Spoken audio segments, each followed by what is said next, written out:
Om. Cuando la bondad desfallece, cuando la maldad aumenta, cuando se olvida el propósito de la vida, yo me convierto en cuerpo. Retorno en todas las épocas y lugares para pronunciar lo sagrado, para destruir el pecado del pecador, para restablecer lo justo, el Dharma. Gita 4.7.8. Om Shanti Shanti Shanti. ¿Cuándo es recomendable empezar a estudiar el Gita? Esta reflexión está basada en las conferencias y explicaciones de Swami Svarapeyananda, un monje hindú, un sannyasi, perteneciente a la orden Ramakrishna. Es el Swami residente actual y director de la Sociedad Vedanta de Nueva York, un cargo que ocupa desde enero de 2017. Es uno de los mayores expertos del mundo en el Gita y en el Vedanta. Sri Ramakrishna dijo que la meta de la vida humana era la realización de Dios. Swami Vivekananda, su discípulo, afirmaba que el objetivo de la vida humana era manifestar la divinidad dentro de nosotros. Swami Vivekananda conoció a Ramakrishna en 1881 y le preguntó: «Maestro, ¿ha visto a Dios?». Y la respuesta de Ramakrishna fue: «Sí, veo a Dios como te veo a ti aquí, solo que de manera mucho más intensa. Se puede conocer a Dios, se puede ver a Dios y hablar con Él, como te estoy viendo y hablando contigo, pero ¿a quién le importa? La gente derrama torrentes de lágrimas por esposas, hijos, riquezas o prosperidad. Pero ¿quién derrama lágrimas por Dios? Dios se manifiesta con toda seguridad a todo aquel que llora por Él». Ante estas dos profundas afirmaciones, nuestra primera reacción podría ser que ese puede ser el objetivo de la vida humana, pero que quizás no lo sea en este momento de mi vida. Ahora quizás tengo otros objetivos: ganar dinero, cuidar a mi familia, mi trabajo, mi hipoteca, mi salud, en definitiva ser feliz en general. Os quería citar los versos 12-13 del capítulo 16 del Gita, que dice: «Atrapados en una red de miles de esperanzas, esclavos del deseo y de la ira, hablan ilegítimamente amasando riquezas solo para satisfacer sus ansias. Esto gané hoy, este deseo conseguiré, esto es mío y esta riqueza en el futuro también será mía». Pero si analizamos todas estas legítimas aspiraciones y profundizamos en qué es exactamente lo que estamos intentando hacer, seguramente deduciríamos que intentamos alcanzar la felicidad y la paz, así como superar el sufrimiento. Si gano dinero me podré comprar un nuevo coche y seré más feliz. Si cancelo mi hipoteca podré salir más a cenar fuera y de vacaciones con mi familia y seremos más felices. Si reflexionamos nos daremos cuenta que esas son nuestras verdaderas motivaciones, sea lo que sea que hagamos o persigamos, tanto en lo mundanal como en lo espiritual. Al principio pensamos que podemos encontrar la felicidad en nuestras actividades mundanales. Si soy pobre o ciego, creo que soy infeliz. Si gano mucho dinero, creo que soy feliz. Pero si vivo solo y no tengo amigos, creeré que soy infeliz. Si me caso y tengo amigos, creo que soy feliz, etc. En realidad, en todos estos casos estamos persiguiendo la felicidad y pensamos que la felicidad está en el exterior. El Gita, además de ser un libro santo hinduista, es también un libro sobre cómo vivir realmente feliz y en paz, cómo superar el sufrimiento, afirmando que lo que realmente estás buscando no lo encontrarás allá en donde lo estás buscando, el mundo exterior, sino que está en nuestro propio interior, sea como sea que le llamemos: alma, Atman, ser, Brahman, Dios o la realidad absoluta. El Gita, en el capítulo sexto, en el versículo 29, hay un verso muy significativo. El hombre centrado en el yoga ve a todos de forma imparcial, viendo a Atman en todos los seres y a todos los seres en Atman. El Bhagavad Gita es un Moksha Shastra, es decir, un libro que trata sobre la liberación, sobre Moksha.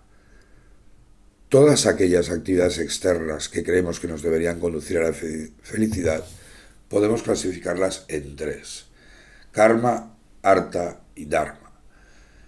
Kama es placer. Buscamos el placer porque es lo que creemos que nos dará la felicidad. Suele ser nuestro primer intento de ser felices. Si me encuentro un viejo amigo, seré feliz. Si me como un pastel, me alegraré. En el capítulo segundo, versículo 14, Krishna le dice a Arjuna: oh Kaunteya, los contactos de los sentidos con sus objetos dan frío y calor, placer y dolor. Van y vienen, son transitorios. Sopórtalos. Arta es la riqueza o los éxitos mundanales. Es otro tipo de búsqueda de la felicidad. De una manera u otra es a través de la adquisición de riqueza, del poder mundanal, de los logros o del estatus social.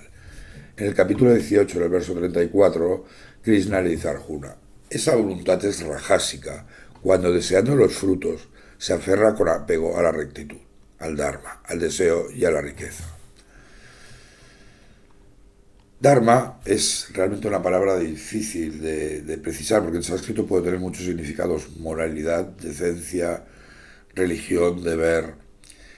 En este análisis lo consideraremos como todo el bien que hacemos en el sentido más amplio. Según el Vedanta, este bien que hacemos genera buen karma y buenos resultados para nosotros. Y si tienes un buen karma, obtendrás más arta, más riqueza, y más kama, más placer. Es decir, siguiendo con el karma podrías lograr placer y riqueza. En el capítulo 9, versículo 2, Krishna le dice: este conocimiento es el rey de las ciencias, el rey de los misterios, puro y soberano, capaz de entender la comprensión directa, la esencia del Dharma, fácil de practicar, inmutable. Si nos fijamos en las diferentes actividades externas de la gente corriente, sea lo que sea que hagan, podrían o pueden caracterizarse bajo estos tres objetivos: kama, arta y dharma.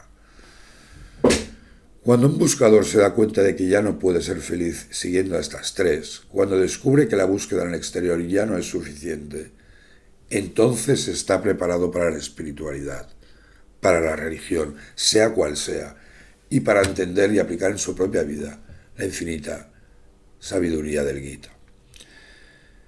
En el capítulo 5, versículo 24, Krishna dice a Arjuna: quien encuentra la felicidad solo en su interior, quien descansa solo en su interior, cuya luz es solo interior, ese yogi, habiéndose convertido en uno con la naturaleza, alcanza la unidad con Brahman.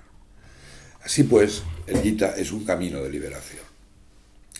Todas las religiones, todos los caminos espirituales prometen de una forma u otra una especie de liberación. No importa cuál sea su nombre: moksha, salvación, nirvana, cielo, tal, tao, da igual. Perdón. Prometen un estado en el que se alcanza la verdadera felicidad y se supera permanentemente el sufrimiento. El Gita es, por tanto, un libro que trata sobre esta liberación, sobre moksha, y esto no lo deberíamos olvidar nunca. En el capítulo 5, versículo 25, Krishna dice: alcanza la unidad con Brahman, moksha, aquellos sabios, los rishis, cuyos pecados han sido aniquilados, cuyas dudas han sido resueltas, aquellos que se han dominado a sí mismos y que están absortos en el bienestar de todos los seres.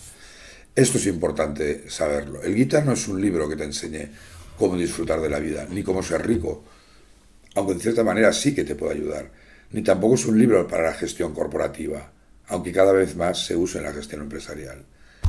En el Gita, Krishna no se refiere a lo anterior, ni siquiera está hablando de una religión convencional. En vez del placer o del éxito mundano, Krishna está explicando su enseñanza sobre moksha, la verdadera espiritualidad, el logro de la verdadera paz y felicidad y la superación del sufrimiento.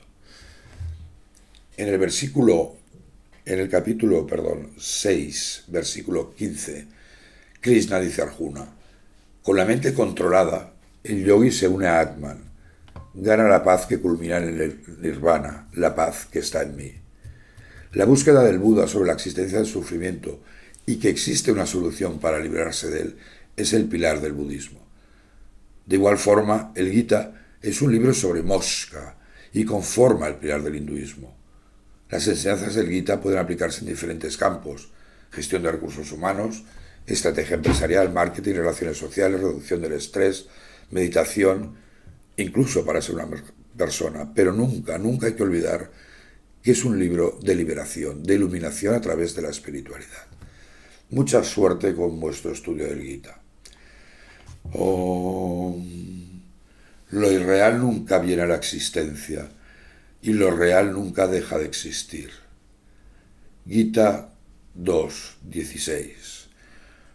Om. Paz, paz, paz. Namaste.